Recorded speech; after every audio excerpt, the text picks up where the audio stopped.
So tactic 5 is get to the table lead conversion, and tactic 6 is catch the people in your web. That's internet lead conversion. So I think the theme here is leads. How do I get in front of my leads? And not only that, like, what is a lead? Like, a lead can be a name and a number, a name and an email address. Maybe somebody gave you the name of somebody they know that mentioned to them that they're wanting to buy or sell a home. And the reality is, what we do with that lead is more important than just having the contact info alone, because the goal and purpose of every person we come in contact with, whether they're a lead or just somebody that an acquaintance that we know, is getting an appointment. It's like converting them, and tactic 5 is getting to the table, and that's just a meeting, as Michael likes to say, a get together, right? I love the script. Just whatever the objection is, hey, that's exactly why we need to meet, as a response. Like, what? But let me pull up my notes from this really quick. So let me ask you guys, how do you approach getting to the table or setting that meeting when it comes to lead conversion? We have more people coming in. Welcome, Brittany. Welcome, Paul. You guys are staying warm out there today. How do you all approach getting to the table when it comes to lead conversion? What strategies or techniques do you find is being most effective? Anybody?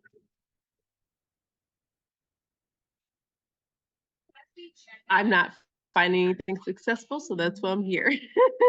Okay. So All right. yeah. Well, this is kind of a mastermind then. So Michael, you go on a lot of appointments. So how are you getting the appointment? How are you going from phone conversation? And I think that step 1 is we got to pick up the phone and call people. And it is a numbers game. And the reality is, if I call 50 people today, which I haven't called 50 people today, I've made like 5 phone calls so far this morning.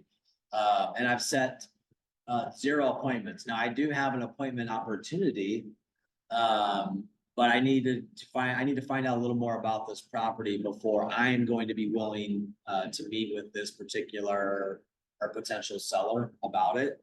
I did determine they're an owner of it, and I wanted to gather a little more information just to see if it's worth my time to prospect or meet with these people. But step 1 is we have to pick up the phone. And if we're not getting appointments, we're not talking to enough people. So, but when it comes to converting from the conversation to the appointment itself, what have you done in the past that's worked? And I'm gonna pick on Michael because I know he prospects and goes on a lot of appointments. The phone is number 1. I mean, you get a lot of engagement these days from direct messaging on social media and texting, but you got to get them on the phone. And then you got to, like you said, that's my famous line. That's great. Anything they come up with, that's a great reason for us to get together. That's great, because you've got to get belly to belly with them eventually, because very few of your sales are going to be people you've never met or never been in front of. Yeah. Well, and the reality is too, it's nearly impossible to build a relationship with somebody over the phone.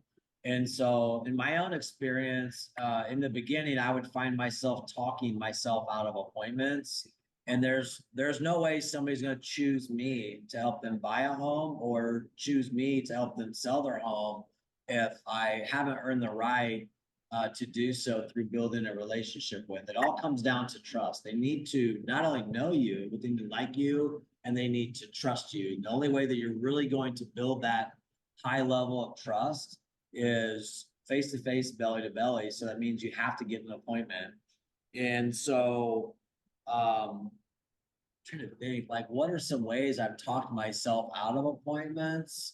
So these are good rules of thumb. Never discuss commission over the phone. And because I've had people, as I'm having conversations, and I'm thinking of FISBOs, like they'll ask me, like, what do you charge? Well, a lot of people, and I know I've done this myself in the beginning, I would say, well, I'm 6% or I'm 7%. Well, I may have just talked myself out of ever getting an appointment with them because initially in their mind, they don't understand the value of paying you that, right? And their whole reason their first sale by owner to begin with is to get out of paying the commission. So now what I say to FSBOs is when they ask me, hey, what is your commission rate? I'm so glad you asked that. I'll make sure that's one of the first things we discuss when we meet. So the objection is the commission. They don't want to pay it. I'm not going to have that conversation with them over the phone. I think what we do, like how we miss the appointments is we talk ourselves out of the appointment because we're addressing other objections over the phone that we should be addressing in person. And so commission with FSBOs is probably the primary one. Welcome, Boone. And we never should be addressing objections over the phone other than the objection of meeting itself, right? So can anybody give me a list of other objections that may come up?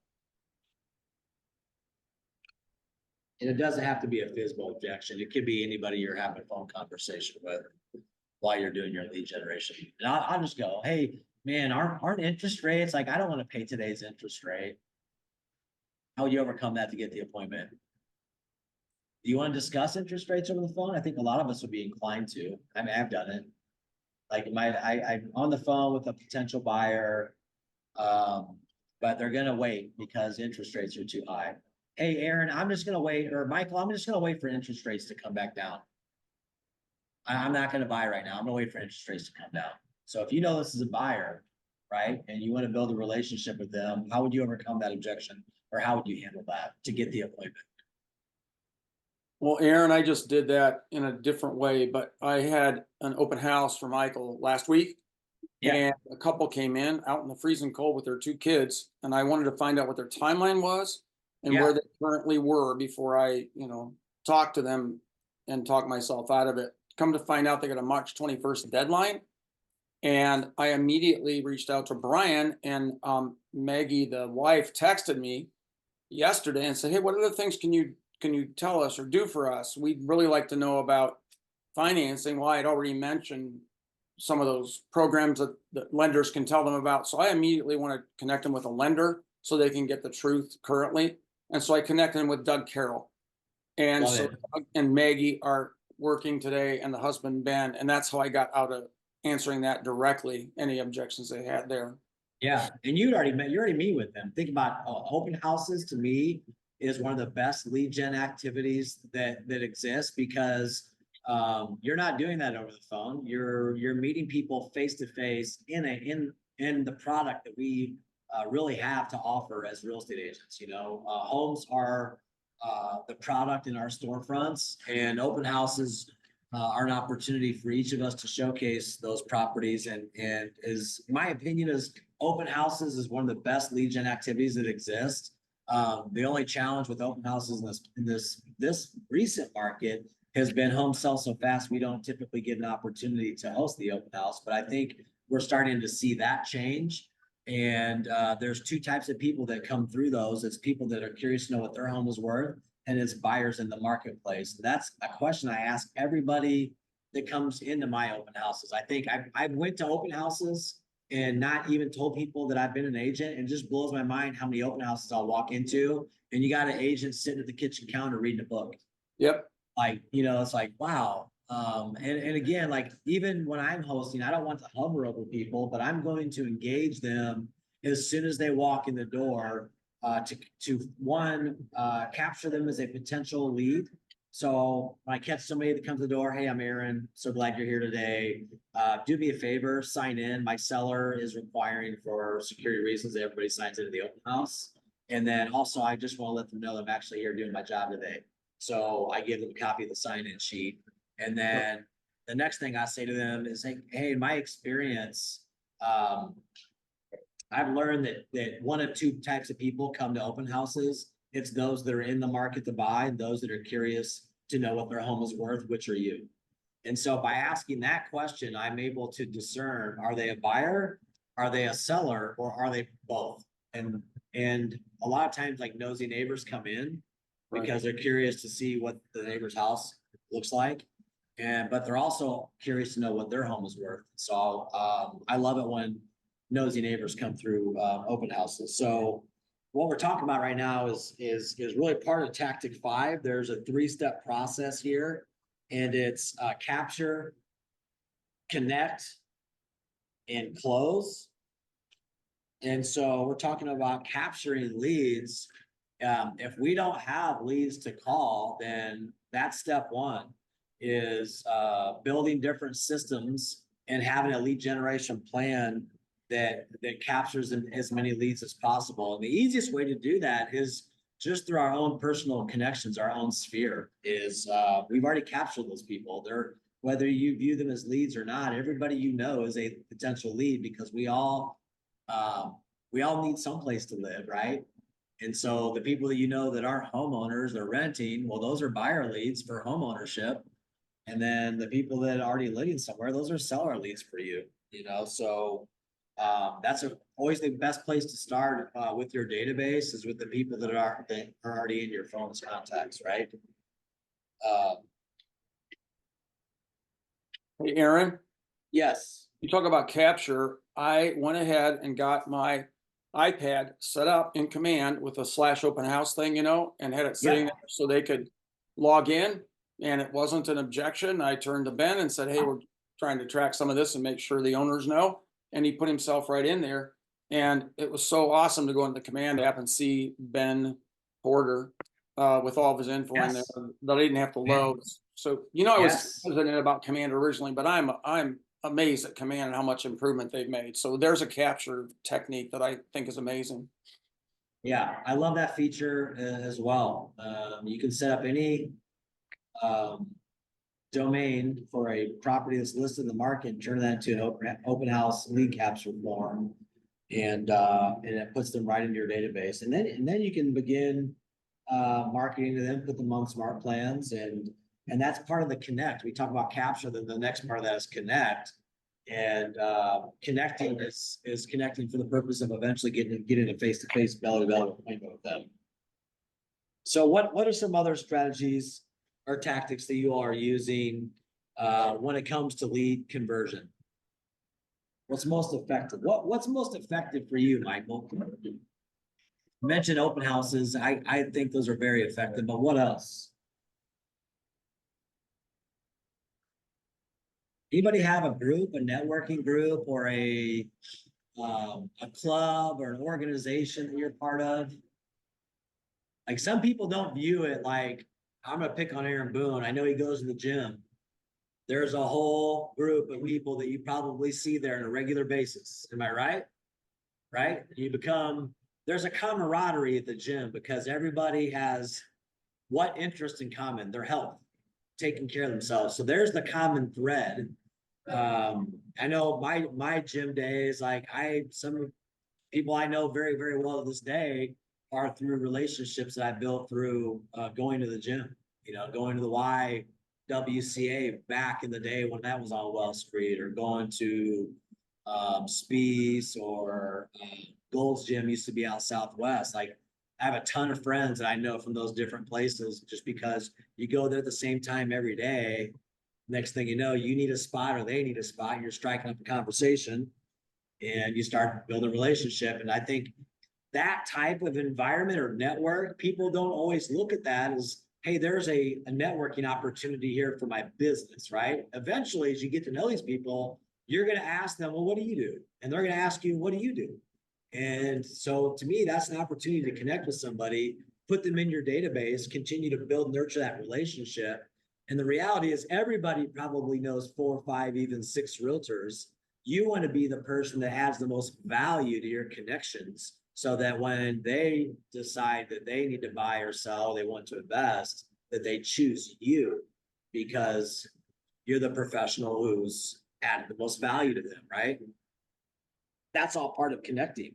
So once you capture the name and number, it's time to connect and nurture and build a foundation for a working relationship with those people. So what are some other networks or ways besides open houses Besides maybe going to the gym, like what else are you guys doing?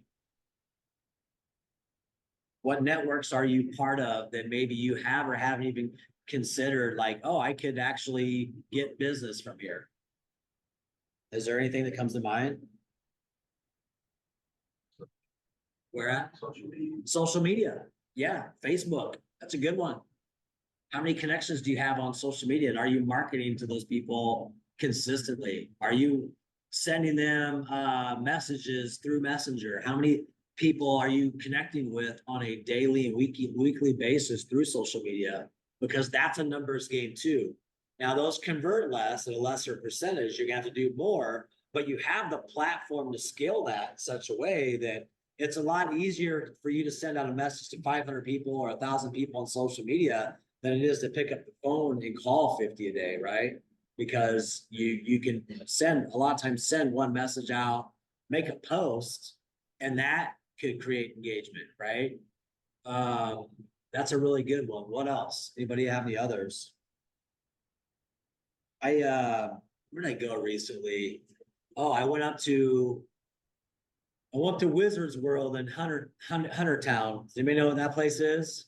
It's an old school pinball arcade. They have 120 pinball machines under one roof, the largest collection of pinballs in I'm told the Midwest. But every Monday night they have a dollar tournament. You can enter. You play 10 games. You pay for each game. It's usually 50 cents to $1 a game, but it's $1 to enter. And so I got talked into doing that one Monday night. Took my son with me, and every game you get paired with different people. And so I left there that night and I was like, oh, there's like 45 people signed up there that night. And I got to talking to everybody. Some were really good and really passionate about it. And I was asking their advice on different strategies, different games, and just starting to get to know them. But I left there and I realized, guess what? Each one of those people lives somewhere. And as we went on, I was asked, like, well, what do you do for a living? I'm just interested in them, right? So everywhere you go, where there is a congregation of people that gather, whether that be a gym, Wizards World, I like to go roller skating. So guess what? I go to adult night Thursday nights. There's probably 100, 150 people there, all enjoying roller skating, right? That they all live somewhere too, gang. So I just trying to create an awareness of what you guys thinking about. Where are you going where people gather and there may be an opportunity for you to network?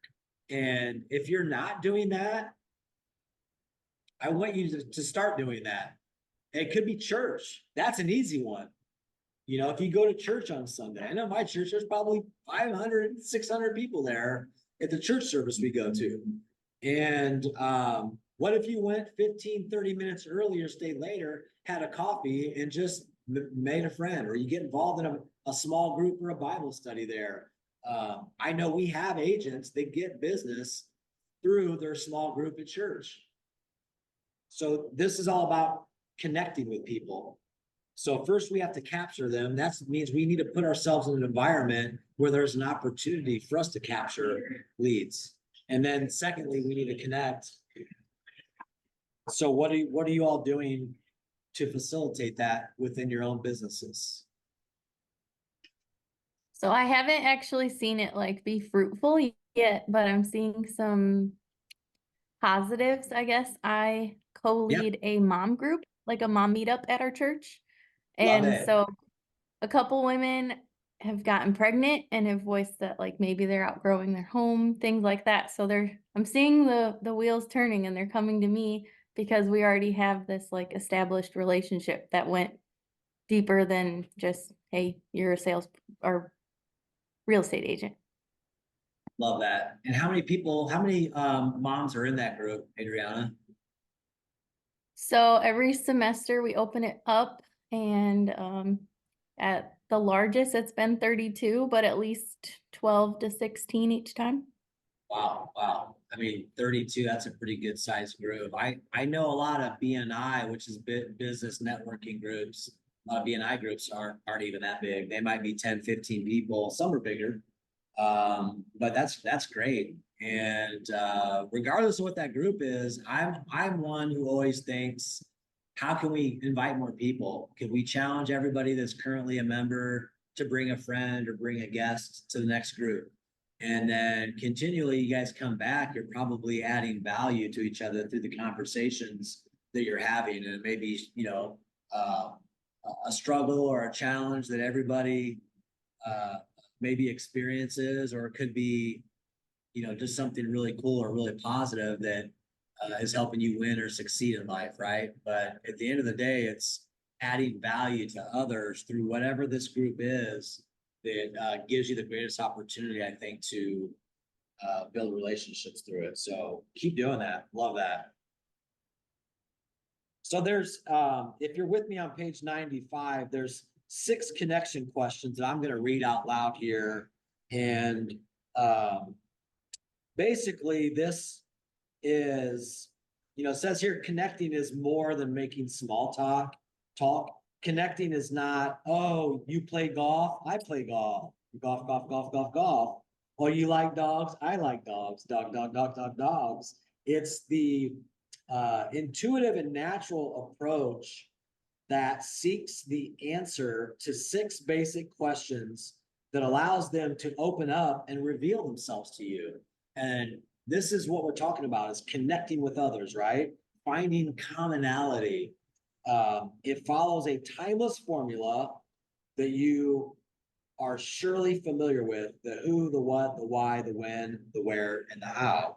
So here are the 6 connection questions. Who are they? Who is this person? You're going to find out the name, their basic name, right? The basic information. I'm Adriana. Nice to meet you, Adriana. I'm Aaron. What do they want or need to do?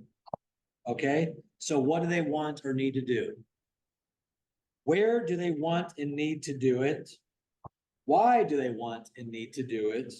When do they want and need to do it? And how do they plan to do it?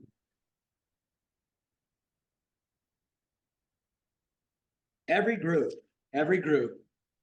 these are the connection questions around that particular group, right? Are any of you doing this?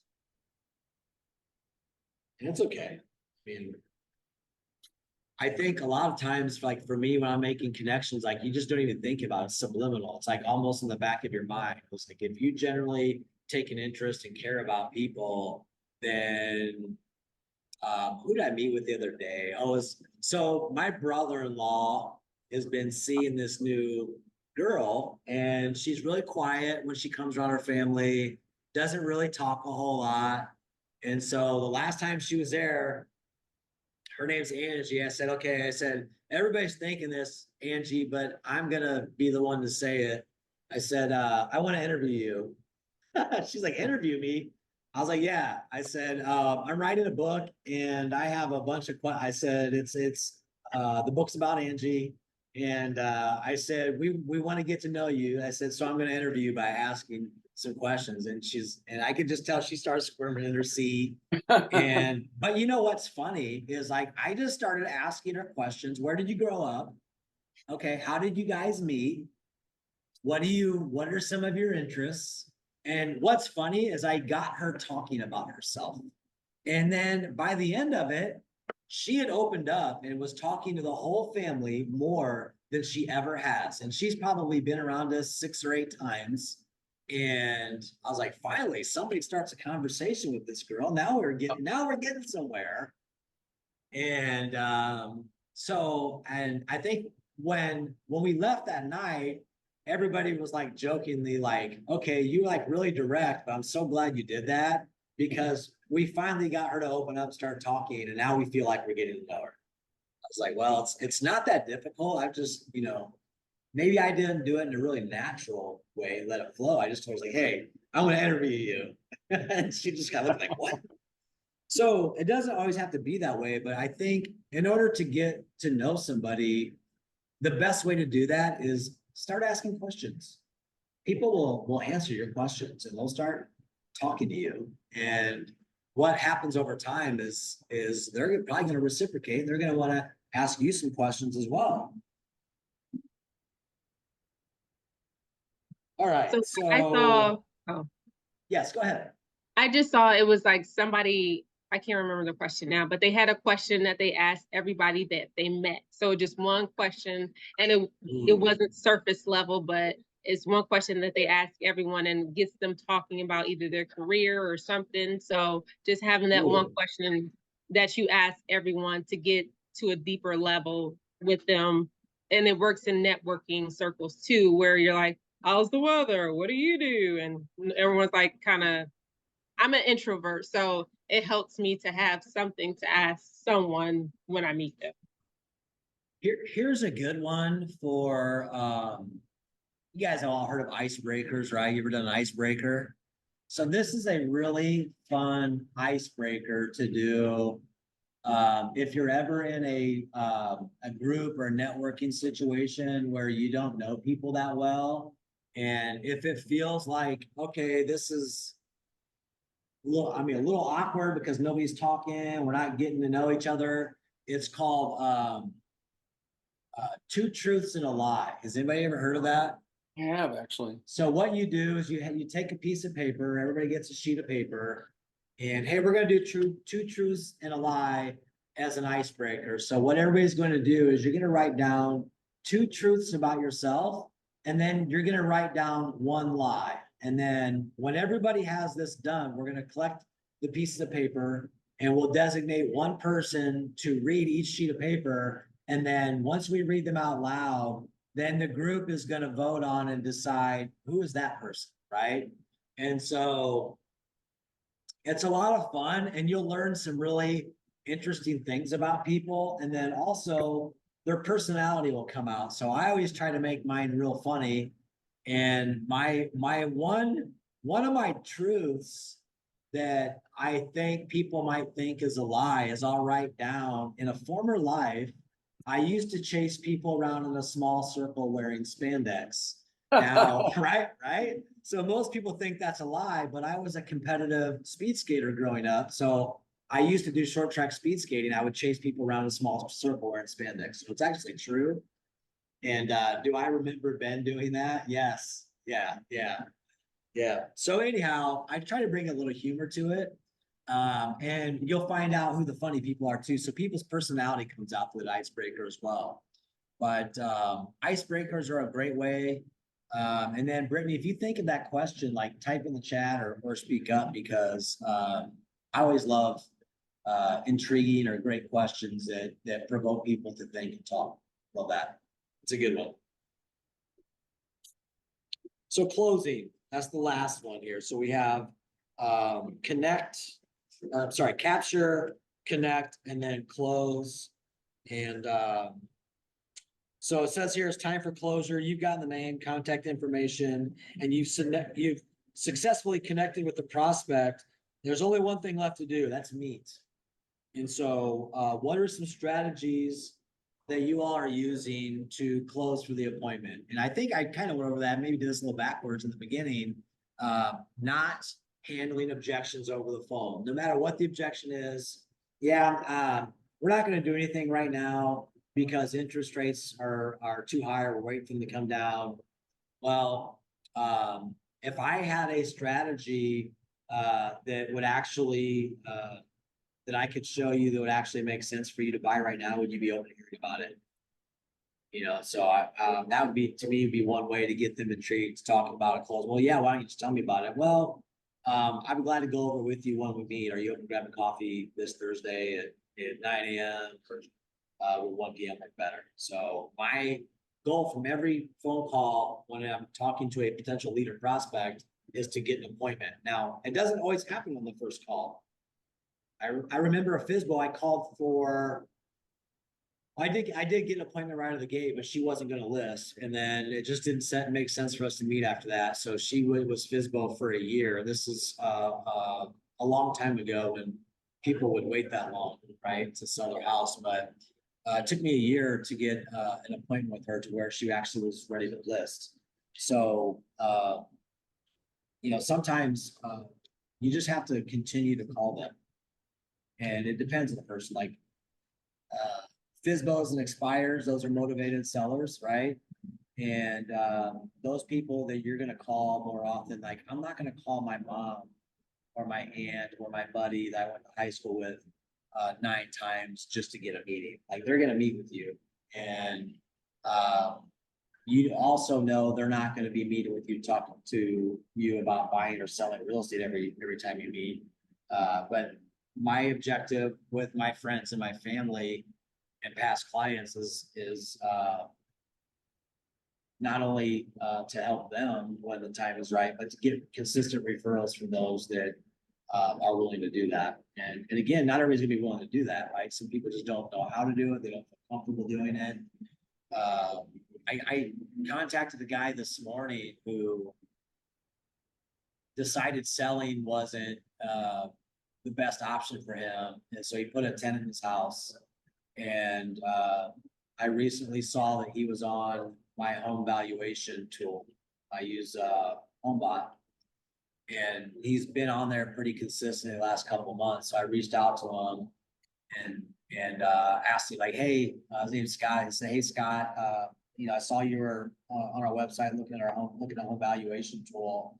So is there any chance that you're thinking about maybe selling your property in Fort Wayne that's rented out here in the next year? And he said, actually, yes. My lease is up in 4 months and I'm considering putting it on the market. Well, great. I'm not going to meet with him today. And he lives down in Indianapolis. Oh, wow. But he said, hey, follow up with me in a couple of months because the lease is up in 4 months. So I just put a task reminder to call him 2 months from now to follow up on that conversation, because I know he will come up here, especially when that tenant moves out. And in the meantime, I'll run some comps and send it to him like, hey, this is what the market's doing right now. And if it makes sense for him to list it once that tenant vacates in 4 months, I want to be there in that moment, right? So there's probably going to be multiple phone calls that happen before we meet, but every phone call that I'm having with him, every conversation I'm having with him is leading me to the goal of meeting with him at some point. Okay. And it may be via Zoom, and it may just end up being phone calls because he's down in Indy. But if I already have a relationship with this guy, so it's a little different. It's not like he's like this cold lead that I captured at an open house. I've known him for a few years. But if he decides like, hey, I'm not going to come up there, but I do want to list it based on the information that you provided to me, then we live in a digital age where I can send out the contracts and have him sign it all through DocuSign, and we never have to meet. But I'm going to continue to call him, and I've already connected with him. So the closing for me and with this particular client will either be, we're going to meet at the house at some point. And my guess, he owns it. He's going to want to come up here and do that. But it very well could be the close is me going over the house, taking pictures, doing a live video from there, whatever the case may be, and assisting him to get it ready to put on the market. So, but yeah, not every phone call turns into an appointment. Sometimes it's several phone calls before there is an appointment. But we have to ask for it. At some point, you have to ask for it. So let's go over the 10 classic closes that work, right? There's the hard close, the soft close, direct close, indirect, trial close, assumptive, negative, positive, the take back, the takeaway. There's a tie down close, and alternative choice close. So we'll see if it goes over these. I think it does. Keep going here. It does, yep. So the hard closes, and this is I think this is a Michael Vandergrift close right here. Let's get together, or let's meet, right? Does that sound about right, Michael? He calls them get-togethers. Hey, let's get Absolutely. together, right? Meeting is a resistance trigger. Yeah, Appointments are a resistance trigger. You have dentist appointments, you have doctor's appointments. You don't want to go to appointments, but what do you do with your friends? You get together. get together. Love that. Love that. It's more casual, right? There's less resistance. You're exactly right. Then there's the soft close.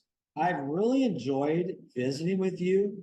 Would you like to get together to discuss this further? It's a great one, right? And they use get together as opposed to that's exactly why we need to meet. You can even say where the objection is. That's exactly why we should get together. Then there's the direct close. Can we get together today? I like that one. Can we meet today? And I'm changing these from meet to get together because I like that approach, Michael. I like that a lot. The indirect close, would it be okay if I got you some information to look over and then we can get together to discuss it? And that's kind of what I'm doing with this guy I spoke with earlier today, Scott's, who's not, I mean, there's really no point in me scheduling a get together with him now because there's a tenant in there for the next 4 months. And he hasn't even decided. I think if the market will bear a price that he deems to be acceptable, he'll list it as opposed to re-renting it. The assumptive close. It sounds like we should get together. I'm available most times this week. So what works best for you? I don't know if I really like that a lot because you can use that absolutely, but it doesn't allow you to stay in control of your schedule. So if the client's response, the contact's response is, yeah, let's get together tomorrow at 9 a.m. And I'm pretty rigid when it comes to my lead gen time. It's 9:30 to 12:30. I'm not going to, I'm gonna make every attempt I can not to schedule appointments during that time because I know how hard it is for me to make that time up, right? And if the activity that gets me to the closing table, if I'm willing to, well, first of all, I always tell people you wouldn't miss a closing, right? No, nobody would miss a closing. So why would you miss the activity that actually started the whole process and got you to the closing? And that's calling people, connecting with people.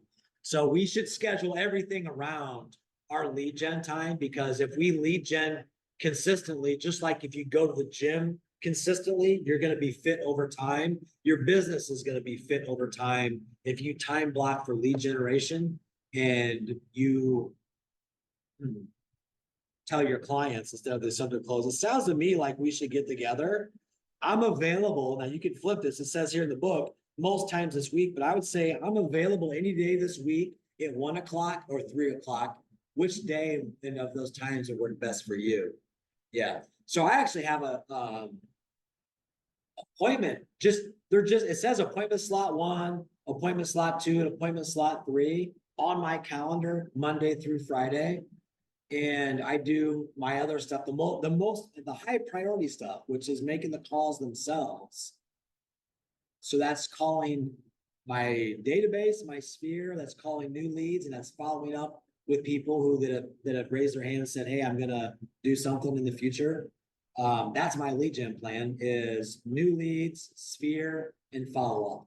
And that all happens between 9:30 and 12:30. So there's assumptive close. And then the negative positive close is, would you be offended if I asked you if we could get together over this? And I'm changing all these to get together.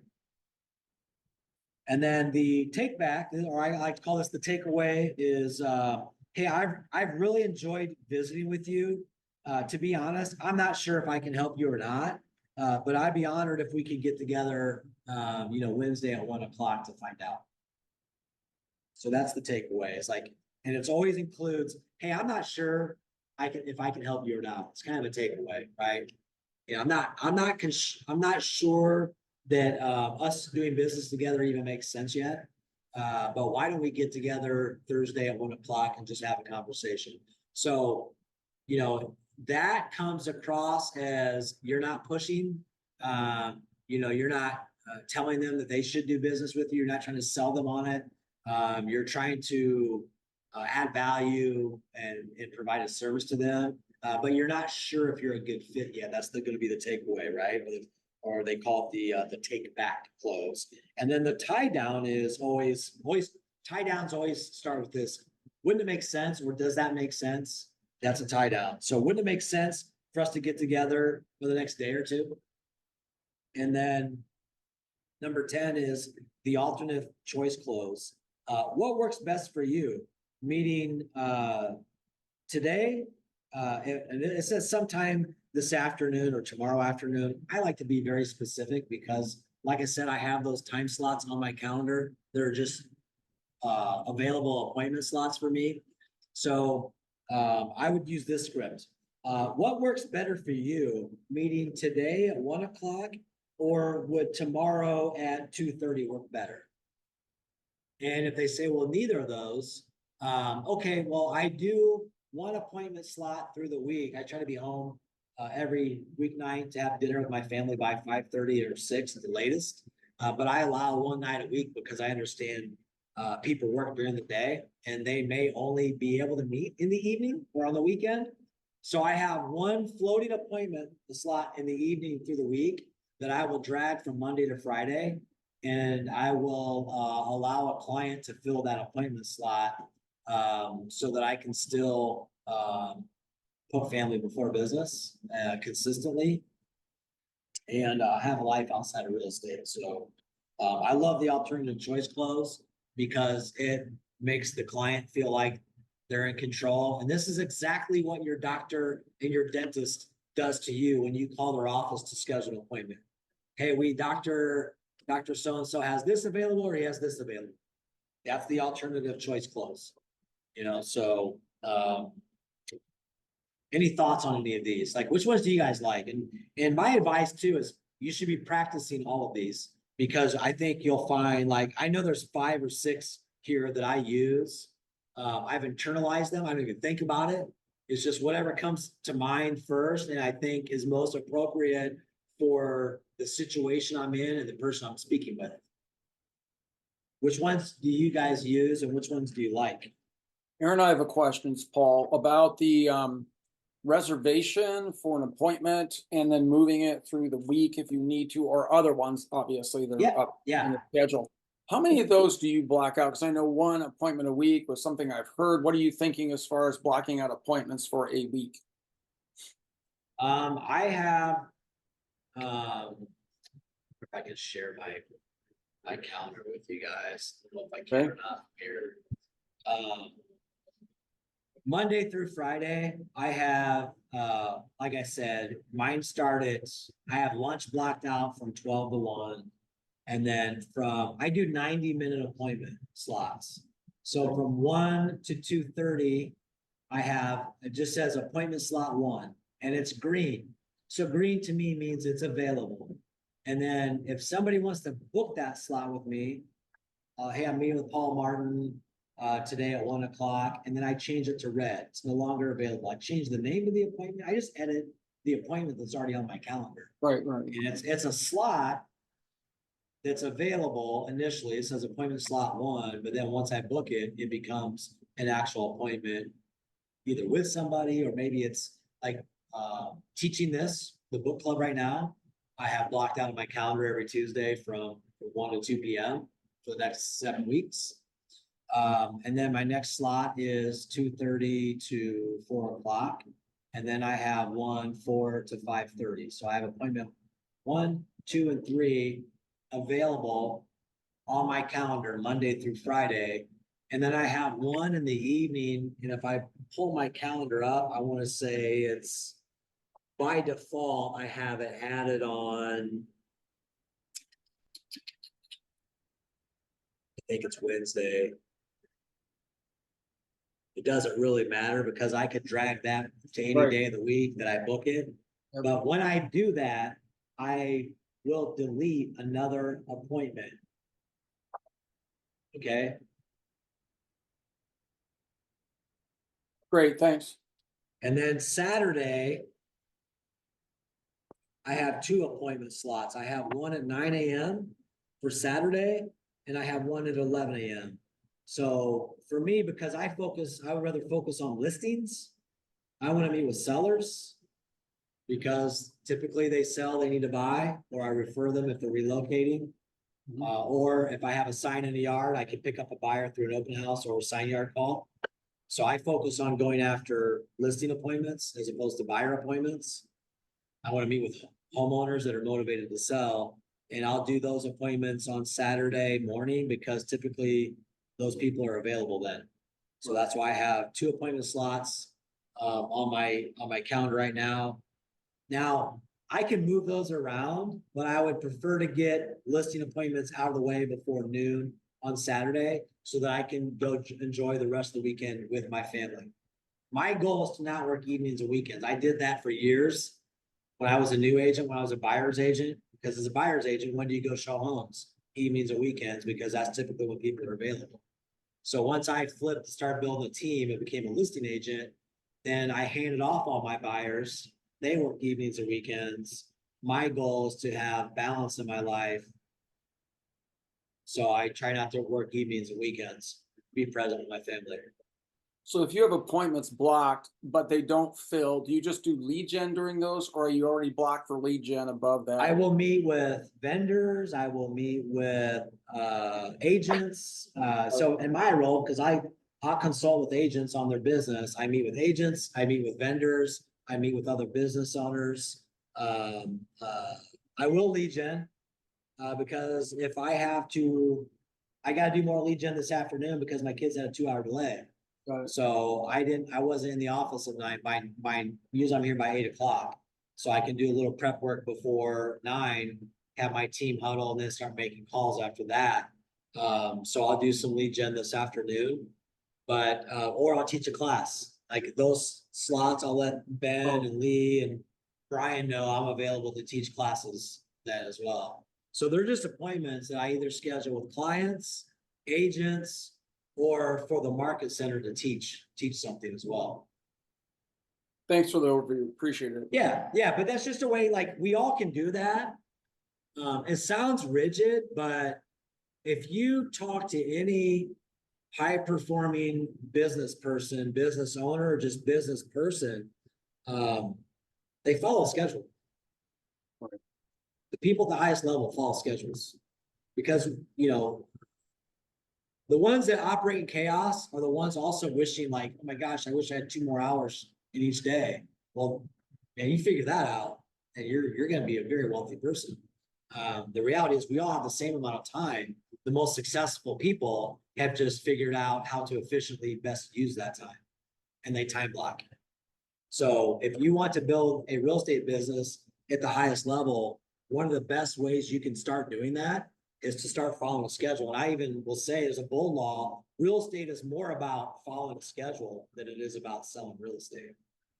It all starts with consistently time blocking for lead generation, because until you have enough clients and leads to meet or exceed your financial goals, you heard me say this before, everything else is a distraction, right? All right, so let's, we went over the close types. Yay, yes, yeah. So go back to my itinerary here. I had a plan. What lessons have you learned from, and I'm asking Michael, Michael, you're more experienced agent here, and I know there's the new people in the room that'll get a lot of value out of this. So, what experiences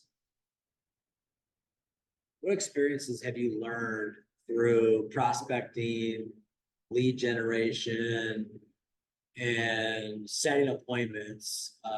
What have you learned over the years? Like, what are some of the, like, what would you say are the top 3 pitfalls or mistakes that you've made that you now like, hey, I don't do that anymore, right? Because either it ate up your time or it wasn't effective. So what are some things that you've learned that were pitfalls that you might be able to share with this group to help them avoid making the same mistakes? 100%. 1, 2, 3. You got to get people on the phone. 1, you got to find out their motivation. 2, you got to know their timeline. And 3, you got to qualify them. You'll waste too much time on people who have no motivation, have no timeline in mind, and are never going to do anything. They're going to just stay where they're at. You know, they're going to blame it on some smoke screen of interest rates, or they're going to blame it on housing prices, or you got to get to the real. You got to uncover, what is it? We call it reframing. You know. So motivation, timeline, and what was the last one? qualify. You got to make sure they have Qualify. money, or they don't have, their sister's not an agent they're going to use, and you're never going to get it anyways. Yeah, those are tough. I've tried to overcome. That's another one. That's a really good one. I've tried to overcome the relationship one, like, oh, my best friend's a realtor, or my sister's a realtor. And I may even know that realtor and they haven't sold anything. Like they sold 1 or 2 homes and they're part-time. And you got to be careful, how you drive that conversation.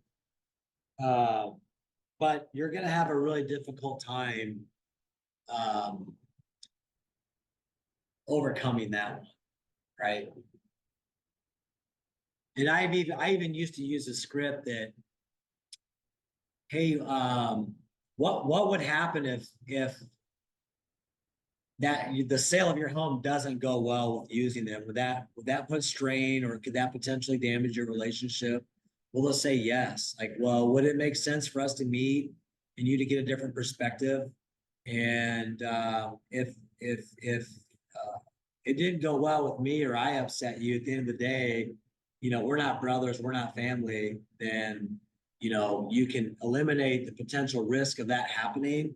But I've just found, like, they're like, yeah, no, I'm using my sister, I'm using my aunt. There's I'm not going to use them. So I tried a script one time, or several times I've tried it. It just has never worked for me. It's not a script, it's a thought. But I found some people don't want their family that much in their business. Yeah. So you kind of slide in. Yeah. And if you like kind of take that stand, Yeah. well, hey, if your aunt gets too busy, I'd love to be your backup, like you Yeah. say. Yeah. Yeah. So I think I had that happen. Yeah.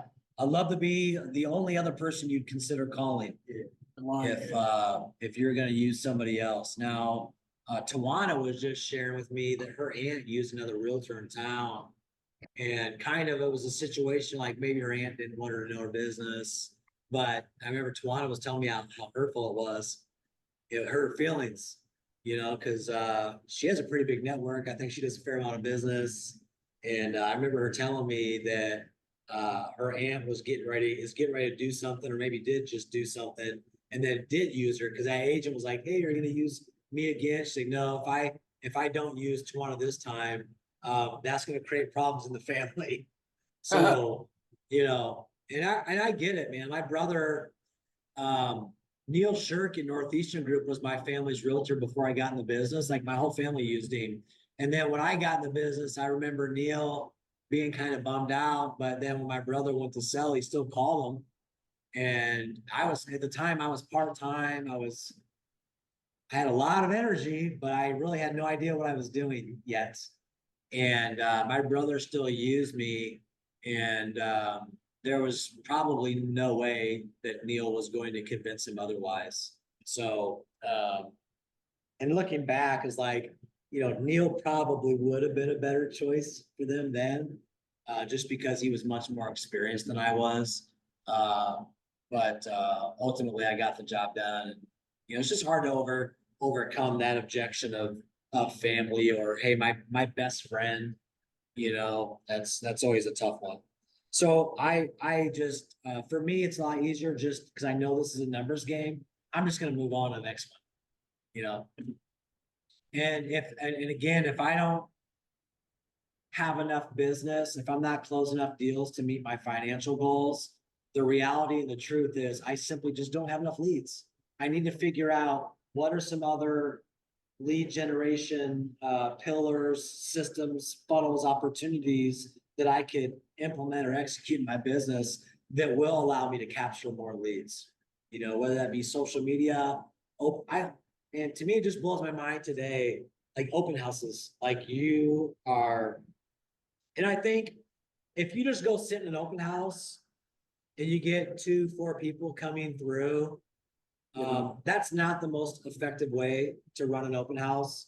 With it being in the MLS, it does syndicate out to Zillow. So Zillow will say, hey, there's an open house here Saturday from 2 to 4. So you will capture a fair amount of people looking, but you have to market them and turn them into events in order to gain a lot of traction. And so I am a firm believer in the marketing of open houses starts at least a week in advance. And you need to go do the 5, 5, and 10. And that's you knock on 5 doors to the left of the house you're hosting at, 5 doors to the right of the house you're hosting at, and 10 doors across the street from the house you're hosting at. And you invite all the neighbors and you let them know that you're having a neighborhood meet and greet either an hour before the open house starts or during the first hour of the open house, and encourage them to come through so that they have an opportunity to choose their neighbor by referring somebody that they know to you as a buyer. And not only that, people will come through, they're curious to know what the house looks like. You know, I like to provide like some pinwheels or some little mini bottles of water. And, you know, you can have a lender on site to answer questions about interest rates, financing options as well. But the goal of that is to get more people there, to build relationships with others in the neighborhood, because what we know is when somebody lists a property in a neighborhood, 2 to 3 more will follow over the next 6 to 12 months. And so, you know, you have an opportunity to build relationships there with other homeowners. And if they don't answer the door, you should have something you can leave at the door and invite to the open house, explaining that, hey, this is a separate sheet. This is a neighborhood meet and greet at this new listing here across the street from 2 to 3. So it should be a formal invitation, not just an open house flyer, like something specifically for the neighbors. I love open houses. I generate a lot of business hosting open houses over the years. Hey, Aaron, Yes. one quick thing. You said about family and stuff. I was able to throw something out at the open house for this couple because the sister got brought into the conversation. And I said, well, you probably have a great family. I said, for myself, I know that if a deal or something fell apart in my family, it wouldn't work very well on my side, but I'm sure you got that good. And you know what I watched them do? They went, oh, yeah, maybe. I could tell that there was a little tension there in the family when I mentioned that. So Yeah. I always ask who that agent is. Like, who is that agent? Oh, and if you know them, great. Oh, they're awesome. If you don't know them, then I'll say, oh, I don't know them. Are they part-time or full-time? So I always kind of plant that seed. Are they a part-time agent or full-time? And no judgment there, but you know, it just lets you know, are you going to get somebody that's dedicated to you part-time or full-time in helping you with the home search or marketing your property? And there is a difference. There is a difference between somebody this is all they do, their focus is this, or does real estate get what's left over after they've worked their 9 to 5 job? That's tough. It is tough being a dual career agent. That's for sure. All right, let me go through a couple more questions. It's just after 2 if you have to jump off. Thank you for being here. But I'm gonna get through a couple more of these questions I wrote down here. So tactic 6, which is catch people in your web. What are some strategies that you're using for internet lead generation and conversion? I'm gonna go again, pick on you, Michael, because I know you're doing it. I want to hear from Brittany too, because I know she's using social media. And Adriana, I'd like to hear from you. I know you're new, but I'd love to hear like what forms of lead generation are you using as you're launching your real estate career? Michael's gone. He said he had to hop off for a meeting. Okay. So I've been, of course, posting like open house, and then I've been using QR codes because I found that most people won't go click the link in your bio. So I've been using those so that they're able to save it for later, even if they don't use it. Sorry, my kids, it's a day off from school, so it's loud over here. Yeah. But yeah, Oh, so yeah. that's what I've been using. Awesome. Anybody else? I tell you what I've been using recently is I'm using HomeBot, which emails anybody in my database who is a homeowner. I do need to have their address. but HomeBot will email them, it's offering a free home valuation. It's a home valuation tool. And so what's cool about that is I get notified when somebody clicks on the link in the email and they're clicking around in HomeBot on the different report options there. It'll give them report options such as what's your updated home value, how much equity do you have in your home, and could you use that to buy a second investment property? Or another report in HomeBot is if I were to Airbnb my home, how much income can I generate from this type of home with these features and amenities today? And so what's really cool is just how people engage with that. And it allows you to call them and answer questions and find out if, they're looking for more information. Do they have any plans to do anything? And I love HomeBot from that standpoint because it just allows me to engage a deeper level with the people that are in my database that already own. Talks about interest rates in there. So if you're not familiar with HomeBot, I would check it out. There's I think it's a free version. There is an app, and there's also a desktop version. Do you have it connected to a lender? Because that was more expensive, so I didn't do that. Yeah, I do not. Do not have it connected to a lender right now. And I'm using only the basic features of it.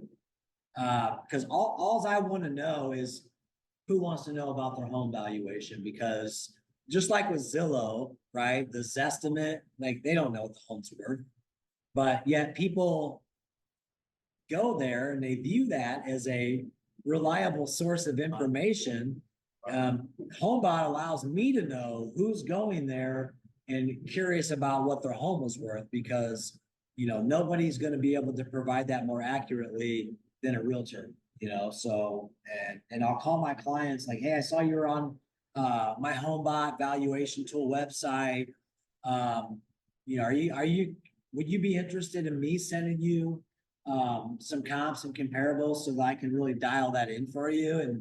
And by the way, while I have you on the phone, do you have any plans to buy or sell in the coming year?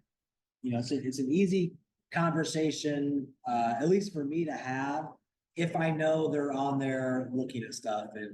And I'll tell you what, man, my mom is on there weekly, so I don't call her, but in the beginning I did call her just to see what she thought of it. And she keeps going back and she finds the information interesting and useful, but she's not going anywhere for a long time. So, but HomeBot's one for internet lead generation that I like. Social media is another one. I think Messenger is the best way, to send out items of value or just questions to people that I'm already connected with on Facebook. And but simply, like, for me, just a post, I don't always get the engagement. Now I'm not on there like Brittany does a good job. Like, she puts some good content out there. But I think as far as post goes, it's all about the engagement and being responsive to those people that engage, to start a conversation with them, just to see if there's an opportunity to convert anything from there. What else are you guys doing? I've been using my KW website. But my thing is, it was in the book, it's like you leave them to outer space and then you never see them again. So I'm trying to figure out how to utilize it where I'm actually capturing leads. So like for if you get on the website, I think after so many you can't see and you have to put in your email, but if someone comes to the website and they're just looking through, I want there to be a way I can capture them. I think landing pages are back, so I may utilize that again, but I just want to be able to grab them while they're there. So Yeah, it's a good one. I'll tell you, I have an ad going through Command right now, and I asked James Reeser if I could advertise one of his high-end listings, and he said, well, of course, yeah, bring me a buyer. So I think while we're in here, I just got another lead. So I set a budget of $100, and it's through Facebook and Instagram, but it's only been active a couple days. And the way I set the ad up, because buying $1 million plus property, my buyer's probably not going to come from Fort Wayne. It could, but I was able to set the audience in different cities. So I chose Indianapolis, Cincinnati, Detroit, and Chicago. So those larger cities in our region where people might look at that property and think that's a better value than what I can get in my own city. And I've already generated like 8 leads in 2 days from that. So nothing's come of it yet. I just sent out, put them all in the smart plan this morning. So they're getting calls, texts, and emails. But I tried calling everybody this morning. I didn't connect with anybody yet, but getting leads. And I know something like that, like 8 leads isn't going to convert. So with internet leads, the conversion rate's about 100 to 1. So just know that, like, if you get 50 leads on the internet and you don't convert any, don't feel bad, because the conversion rate is about 1% on the internet. So if I get 100 leads, then one of them will do something over the next 12 months. So you've got to have a plan in place. And I always say the fortune's in the follow-up. So not only do you have to get engagement, but then you got to find out, like Michael said, motivation and timeline, and then be there in that moment. Because if you connect with one out of those 100 leads, and you might get lucky and get as many as, I've heard of people get as high as 4%. So you get 100 leads. There's 4 people that will do something between now and the next 12 months. You still need to be there with them consistently throughout that timeline to make sure you're there in the right moment. Because again, it's just a lead. You haven't connected with them yet, other than they've responded to you, right? But you still have to build that relationship and gain their trust before you're going to convince them that they need to use you. And so again, this is another reason, like going back, like I love open houses, because right out of the gate, you get face to face with somebody. And to me, that's the greatest opportunity to build a relationship, is through networking groups and open houses. You know, open houses is lower hanging fruit. They're coming to the open house again because their buyers looking for a house, or their sellers curious to know what their home is worth or how it compares. So, all right, we're out of time. Thank you guys. Appreciate you being here. You have the syllabus, so you know the next reading assignment. And we'll see you same time next Tuesday, okay? Thanks, Aaron. Yeah, Thank you. yeah. Ciao.